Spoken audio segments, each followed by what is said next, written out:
Today we're going to answer a question that has been asked in a series of hushed whispers in empty halls.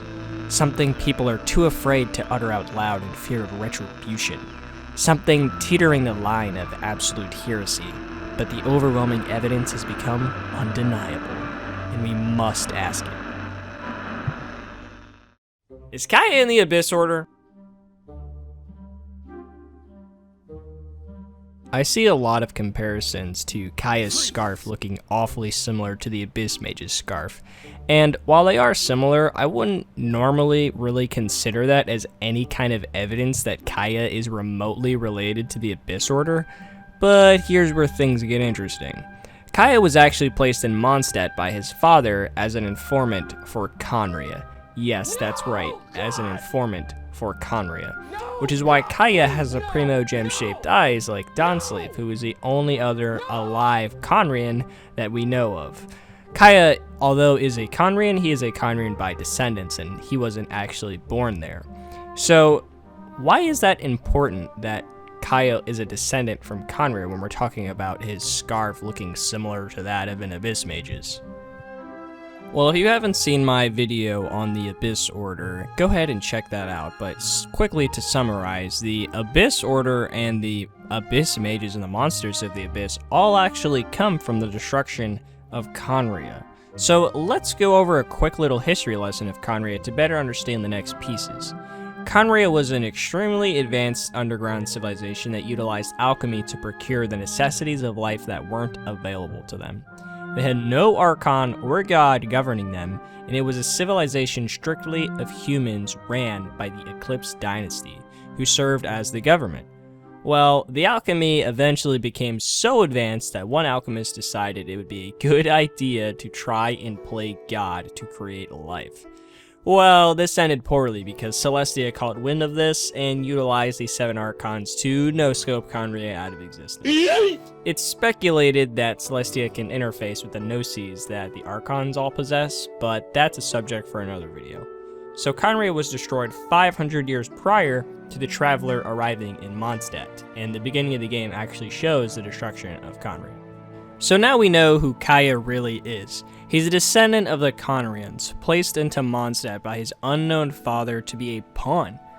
Now we know not all of the survivors of Khaenri'ah became the Abyss Order or Monsters of the Abyss, as we know Donsleif isn't a member of the Abyss Order and he's an actual citizen of Khaenri'ah.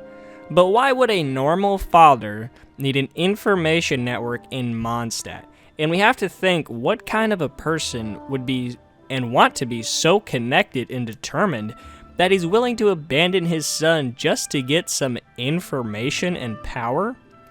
My theory is that Kaeya's father is in the Abyss Order and placed him there as a pawn to get information, logistics, and power when the time comes. It's highly likely Kaeya doesn't know this, but on the other hand, let's take a look at this conversation he has with Venti, the Animo Archon god of Mondstadt. We're back! Kaeya, have you finished? Time to hand in your homework. Welcome back. I'm just finishing up. Go, go, go! Hand it in, hand it in! All right. Now then, no hurting my feelings.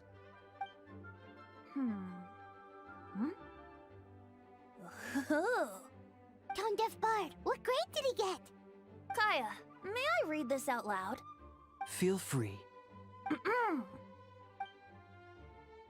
Me Mahuya means I love you in the language of the Hilly Churls. Huh? That's it. That's it? Coherent and to the point. Plus, the length seems about right. What? Are you writing a Hilly Churlian phrase book?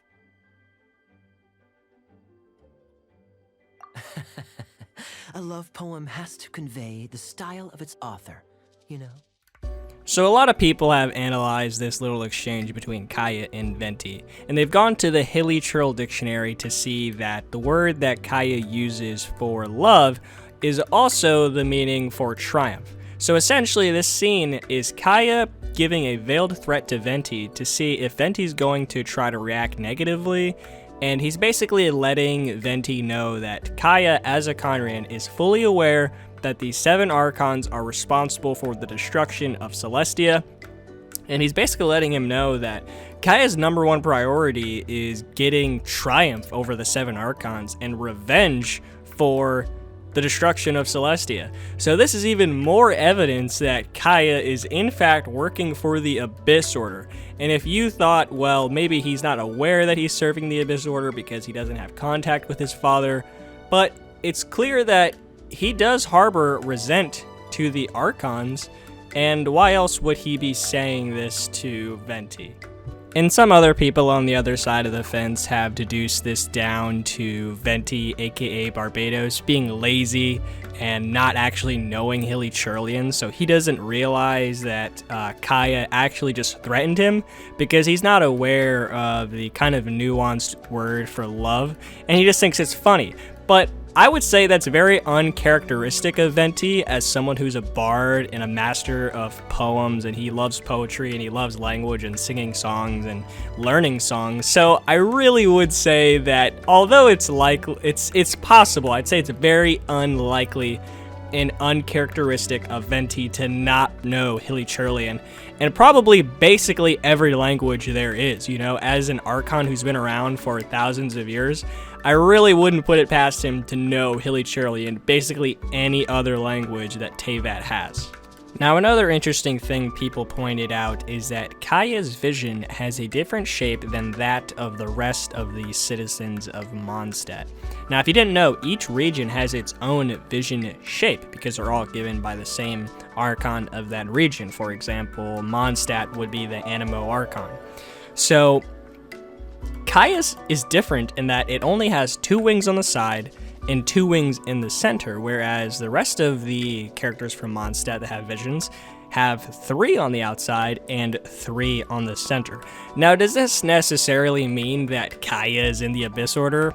No, I wouldn't go that far, but it does speak to him being suspicious, and my personal theory is perhaps that because he was from Conria, he may have received a vision from a different Archon, or perhaps, you know, we don't really know, but I'm going to think that his vision originally was shaped different, and to not cause suspicion, he altered his vision shape or, you know, modified it in some way, and he just got the modification wrong.